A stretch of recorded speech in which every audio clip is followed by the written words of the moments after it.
हाय गावात लय झालंय, काय करावं माणसं मिळणार तर काय व्हाय ना तर अवघड आहे. पाणी द्यायचं त्याला, पाणी नाही. कुठं कुठं लक्ष द्यायचं बाबा एकट्याने. जास्त बोल नको तू बस. नाही बोलत. राडा तिथं ते आताच मिटून घ्या, पुढे वाढवत नका बस. नाही वाढवत.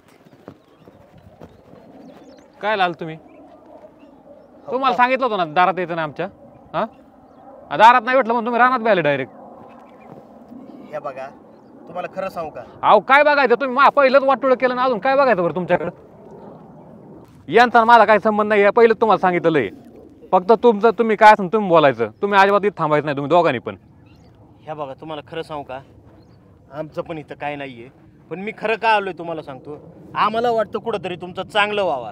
अहो मी माझं चांगलं करीन ना, तुम्ही वाटोळं केलंय ना, मग तुमचं तुम्ही बघा ना, तिला कुठं ठेवा तिकडं ठेवा. वाटोळं करण्यासाठी तुमचं लग्न नाही लावलं आम्ही, आता मध्यस्थी केली म्हणजे आमचा काय स्वार्थ आहे का त्यात? आम्हाला तुमच्या घरच्यांसोबतच चांगले संबंध आहेत, ह्यांच्यासोबतच चांगले आहेत, असं वाटतं दोन चांगली माणसं एक व्हावा म्हणून आम्ही मध्यस्थी केली. अहो सगळं खरं आहे तुमचं, पण तुम्ही पोरगी तुम्हाला माहिती होतं कशी तुमची पोरगी आगाव आहे का नाहीये? नुसती मध्यस्थी करायला नुसतं लग्न जमलं म्हणजे सगळं झालं का? अहो तसं नाही, आगाऊ वगैरे काय नाही. हे बघा, तुमचं लग्न जमतं तेव्हा तुम्ही काय सांसारिक माणसं नसता, संसाराला सुरुवात केलेली असती. चुकलं बिकलं तर समजून घ्यायचं. तुम्ही पण तरुण आहे, अजून वय लहान आहे, तिचं वय लहान आहे, झालं असं काय, सोडून द्यायचा विषय. सगळं आम्ही समजून घेतो, यांनी काय करायचं? दाजी असं असतं कुठं? अहो कसं असतं हे तुम्ही नका शिकू. आम्ही चांगलं बघितलं, 2-3 वर्ष झालं ह्या गोष्टीला. तुम्ही तेव्हा पण लक्ष दिलं नाही, काय नाही. तुम्ही सांगायचं होतं तिला काय चुकतंय काय नाही, सगळं मी सांगायचं का?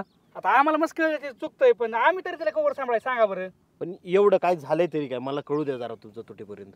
अहो तिला काहीच कळत नाही हो, का कोणत्या गोष्टीवर मांडायचं? मी माहेर रुसून जाईन, माहेर दर 15 दिवसाला तिथं माहेर जात असं काय राहिलं की तिथं? नाही, माहेरी रुसून जाईन म्हणते, पण आता हौस बागली तिची, तिला बी चांगला अनुभव आलाय. माझं म्हणत तिथं बागलंय ना, आता तिकडंच राहू दे ना. काय 15 नाही राहायचं आता तिथं. नाही तू इथं राहायचं नाही अजिबात. तू बघ तिकडे काय असेल ती. तुला करायचं दुसरा नवरा कर जा. का तुम्हाला दुसरी बायको करायची का? मी माझं बघन काय करायचंय. पण मला इथंच राहायचंय. हे बघा, आता ती जर स्वतःहून इथं राहायला आली ना, तुम्ही नका हाकलून देऊ. काय झाली असेल चूक ना, पदरात घ्या तुम्ही वयाने. आपण नवरा करताना 1-2 वर्षांनी मोठा का करतो? कारण तो मोठा असतो, बायकोची काय चूक झाली तर त्यांनी समजून घ्यायचं असतं. तुम्ही आता समजून घ्या. तुला हौस आली का आता परत जायची माहेरी? नाही जायचं. हे बघा, एकदा चूक झाली कळ, आणि आता माहेरी जायचे हा शब्द काढू नको. लग्न झालं तुझं हेच घर, इथंच नीट राहा आणि माणसांना जीव लाव, म्हणजे तुला घरासारखं वाटन तुझ्या इथं. नाही तर तू जर यांना हिडीस फिडीस केलं ना, तुला कधीच घर वाटणार नाही चांगलं. सासू सासऱ्यांना सांभाळायचं, नवऱ्याशी 2 गोड शब्द बोलायचे, ह्याच्यापेक्षा जास्त काय लागतंय? अरे जेवण गोड धोड नसलं तरी चालेल, पण तुमचं शब्द गोड पाहिजे, मग हे नवरा तुझं ऐकन सगळं. आणि ह्याला उलट पालट का बोलती? कोणा जेव बसून खाती इथं तू? त्यांच्या तुझ्यासाठी कोण धावपळ करतोय? त्यांनी. आणि मग ही सगळी शेती बिती तो कोणासाठी करतोय? का त्याला बोकांडी बांधून न्यायचे काय? माफ करा बरं का, पण जरा स्पष्टच बोलतो. हे सगळं तुमच्या घरासाठी करतोय, पण त्याची एकट्याची जबाबदारी नाही, तुम्ही बी सांभाळून घेतलं पाहिजे त्याला. तेव्हा शहाण्यासारखं वागा. या देवानी वागून भांडणं करून उद्या संसार तुटला ना, तुम्हाला नावं ठेवते ना, आम्हाला नावं ठेवते लोक. नाही पण मी आता चांगली राहते की, बोलते की मी. मग हे असंच चांगलं राहू द्या, नाही तर तुझं तर जाऊ दे. बाप तिकडे आलाय तरी का तुझ्या दारात अजून? त्याला कुठल्या तोंडाने यावं ते काळा नाही. तर माणसं तोडायसाठी तुमचं लग्न लावून दिलंय का आम्ही? नाही. हिला कोण तिकडून सांगत काय माहिती? अहो सांगणारे काय लाख सांगते, हिला कळलं पाहिजे ना कोणाचं ऐकायचं कोणाचं नाही. ही शेवटची चूक म्हणून सांभाळून घेईन फक्त मी आता.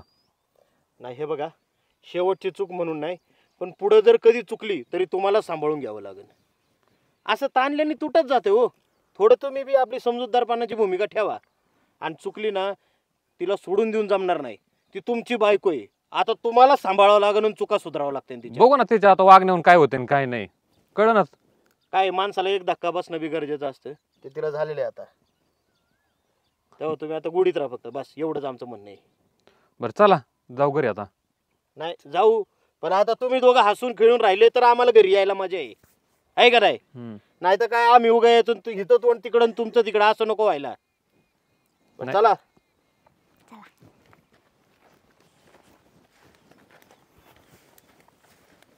हो पुढं.